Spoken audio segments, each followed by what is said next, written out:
ऐसा पैदा नहीं लिया जो अपने बेटे को ये बोला हो कि बेटा पढ़ लिख के करोड़पति बन जा।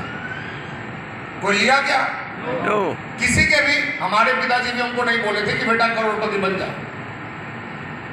और गारंटी है आपके पिताजी भी नहीं बोले होंगे। और पिताजी को तो छोड़ दीजिए, आप भी अपने बेटे को बोलते होंगे कि नहीं पढ़ोगे नौकरी नहीं लाइफ मिलेगी। चौपट हो जाएगा। अच्छा, ऐसा बोलते हैं नहीं बोलते? यस। तो लाइफ चौपट नहीं पढ़ने से होता है या पढ़ाई करने से होता है? नहीं, देखिए आज हमारे यहाँ व्यवस्था क्यों गड़बड़ हो रही है, क्योंकि अंग्रेज के आने के पहले हमारे यहाँ गुरुकुल हुआ करता था। और गुरुकुल में सारे बच्चे वहां जाके पढ़ाई किया करते थे। बच्चे को उसके योग्यता के हिसाब से शिक्षा दी जाती थी।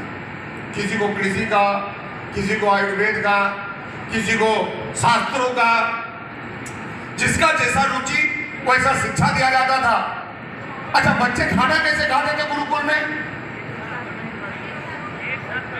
कैसे खाते थे? खाना पीना का व्यवस्था कहां से होता था? तो बेटा चाहे राजा का हो या फिर बेटा भिखारी का हो, उसको भीख मांग के ही भिक्षा लाना पड़ता था। यानी कि गुरुकुल का व्यवस्था इतना परफेक्ट था कि कोई गुरुकुल से निकल के अगर उसको कुछ नहीं मिला तो कम से कम भीख तो मांग लेगा। आप तो भीख भी नहीं मांग सकते। अच्छा बताइए, भीख मांगने के लिए हाथ बढ़ा सकते हैं क्या? नो। नहीं। आप कर्जे के लिए हाथ बढ़ा सकते हैं। आप अपने बाप दादा के संपत्ति को बेचने के लिए हाथ बढ़ा सकते हैं।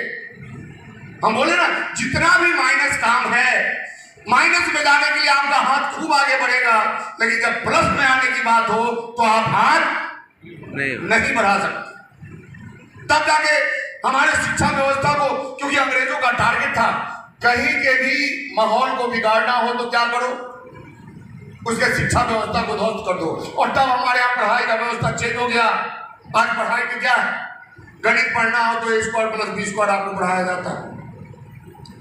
इतिहास में अकबर का बाप कौन था, प्रथम विश्व युद्ध की लड़ाई कब हुई थी ये आपको बताया जाता है। ज्योग्राफी में देशांतर रेखा, भूमध्य रेखा, केमिस्ट्री में स्टू आपको बताया जाता है, बायोलॉजी में हड्डी गिनवाया जाता है कि शरीर में 206 हड्डियां हुआ करती है, यही तो पढ़ाया जाता है।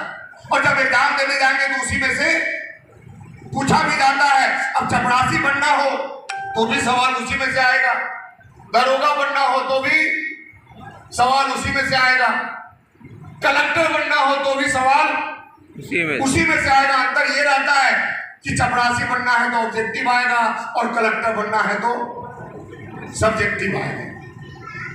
और ये पढ़ के परीक्षा पास करके नौकरी ले लिए तब तो पढ़ाई सफल हो जाती है। लेकिन यदि आपको नौकरी नहीं मिली तो बाजार में पता ही नहीं चलता है कि a square plus b square से पैसा कैसे कमाएं या प्रथम विश्व युद्ध से पैसा कैसे आएगा। ऐसा है या नहीं? यस। तो सारा का सारा पढ़ाई बेकार हो जाता है। हमारा एक सवाल है आपसे कि यदि आपको नौकरी नहीं करना हो तो आपके सर्टिफिकेट का क्या वैल्यू है? कोई वैल्यू है? कितने लोगों का तो बीए का सर्टिफिकेट कहाँ गया होगा उनको भी पता नहीं। लेकिन इसी बीए को करने में 22 साल लगा दिए अपने जीवन का। कितने बार डंडा खाए होंगे, चाहे वो डंडा माँ बाप का हो, चाहे वो डंडा टीचर का, गुरुजी का। मार खा के, पिटा के, स्कूल जाके उसके बाद भी नौकरी नहीं मिली। उतना मेहनत को वहां जितना मेहनत आपने किया उसका आधा मेहनत आप यहाँ कर दीजिए तो सफलता 100% आपको मिलेगी, इस बात की गारंटी। अब आप लोग कहते होंगे कि सर बहुत लोग यहाँ पे आए लेकिन उनको सक्सेस क्यों नहीं मिला? तो देखिए बात एक है कि यहाँ कोई डंडा मारने वाला नहीं। अगर पीट पीट के करवाया जाए ना तो एक आदमी असफल नहीं होगा, आरसीएम इस बात की गारंटी। बस आपको कोई पीटने वाला नहीं है तो कभी आपको गर्मी लगती है, कभी आपको ठंडी लगती है, कभी आपको बरसात लगती है। तो यहाँ पे अगर सफल होना है तो आपको अपना बाप खुद बनना पड़ेगा, आपको अपना गुरु खुद बनना पड़ेगा, आपको अपना गार्जियन खुद बनना पड़ेगा और अपना डंडा अपने ऊपर खुद मारना पड़ेगा। और यदि ये काम कर लेते हैं दुनिया की कोई ताकत यहाँ से सफल होने से आपको रोक नहीं सकती। तैयार हैं आप? यस।